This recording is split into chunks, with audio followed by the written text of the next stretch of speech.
Assalamualaikum warahmatullahi wabarakatuh. Apa kabar sahabat Daftar Islami? Semoga semuanya dalam keadaan sehat dan diberkahi Allah Subhanahu wa taala. Amin.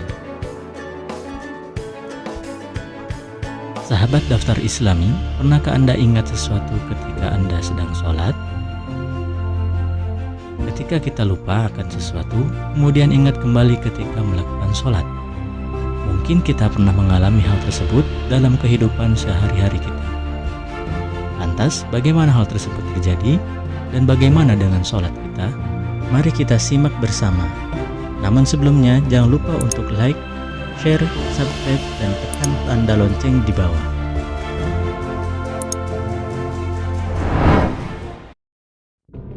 Sahabat Daftar Islami, dalam kehidupan sehari-hari tentu kita pernah mengalami lupa, baik dalam hitungan menit, jam, bahkan dalam waktu yang lama. Kemudian ketika kita melaksanakan sholat, tiba-tiba ingat sesuatu hal yang terlupakan sebelumnya. Bahkan terkadang sampai ada yang mengatakan, kalau lupa sesuatu, kamu sholat saja, nanti pasti ingat kembali. Memang ada beberapa orang yang teringat kembali terhadap kejadian-kejadian yang telah terlupa, malah justru ingat ketika sholat. Lalu, kenapa kita sering ingat sesuatu ketika sholat? Suatu ketika, Imam Abu Hanifah memberikan fatwa kepada orang yang lupa di mana ia menyembunyikan hartanya. Abu Hanifah memberikan kesimpulan untuk menjawab orang yang bertanya kepada beliau, bahwa dirinya telah mengubur hartanya, sementara dia lupa di mana dia mengubur hartanya. Abu Hanifah menasihatkan agar orang ini sholat dan berusaha untuk khusyuk dan tidak memikirkan dunia apapun. Orang ini pun mengikuti sarannya Abu Hanifah dan dia ingat tempat dia mengubur hartanya seketika itu juga dalam kitab Tanwir Al-Hawalik halaman 69. Dengan melakukan sholat, harta yang lupa di mana disembunyikan seketika teringat kembali. Tapi ternyata ingatan yang kembali itu merupakan tipu daya setan untuk mencederai sholat kita. Inilah kenapa kita seringkali ingat sesuatu ketika sholat. Setan menggoda dengan mengingatkan ingatan yang terlupa ketika kita sholat. Ini adalah upaya setan yang bernama khanzab, yaitu setan spesialis mengganggu sholat. Dari Abu Hurairah radhiyallahu an, Rasulullah Shallallahu Alaihi Wasallam bersabda, ketika azan dikumandangkan, setan menjauh sambil terkentut-kentut sehingga tidak mendengarkan azan. Setelah azan selesai, dia datang lagi. Ketika iqamah dikumandangkan, dia pergi. Setelah selesai iqamah, dia balik lagi, lalu membisikkan dalam hati orang yang sholat, ingat A, ingat B, mengingatkan sesuatu yang tidak terlintas dalam ingatan, hingga dia lupa berapa jumlah rakaat yang dia kerjakan. Hadis riwayat Ahmad 8361, Bukhari 608, Muslim 885, dan yang lainnya. Ketika kita sedang sholat, teringat sesuatu dan teringat akan hal duniawi lainnya, ketahuilah bahwa setan tengah memperdaya kita agar sholat kita kosong, tanpa makna, dan rusak kualitasnya.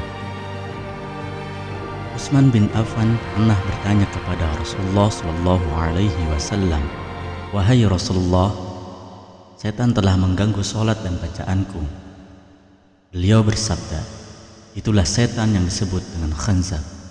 Jika engkau merasakan kehadirannya, maka bacalah ta'awudz kepada Allah dan meludah kecillah ke arah kiri 3 kali. Hadis riwayat Ahmad. Jadi, ketika Anda ingat sesuatu ketika sholat, ketahuilah bahwa khanzab telah menggoda Anda.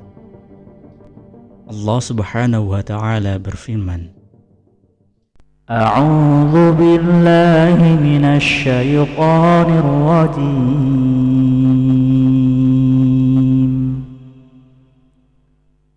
Bismillahirrahmanirrahim. Qala fabima aghwaytani أغويتني لأقعدن لهم صراطك المستقيم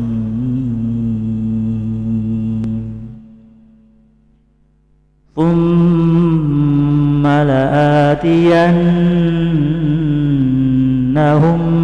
من بين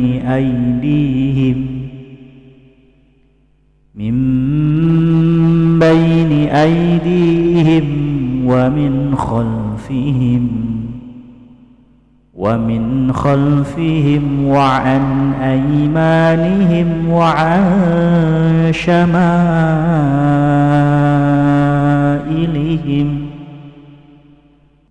ولا تجد أكثرهم شاكرين. Yang artinya, Iblis menjawab, "Karena engkau telah menyesatkanku, pasti aku akan selalu menghalangi mereka dari jalanmu yang lurus. Kemudian pasti aku akan mendatangi mereka dari depan, dari belakang, dan dari kanan dan kiri mereka. Dan engkau tidak akan mendapati kebanyakan mereka yang bersyukur." Quran Surat Al-A'raf ayat 16-17. Sahabat Daftar Islami, itulah penjelasan kenapa tiba-tiba kita teringat sesuatu ketika sedang sholat. Semoga sholat kita selalu dalam khusyuk dan kuat dari godaan syaitan. Semoga amal ibadah kita diterima dan menjadi bekal di akhirat kelak. Amin.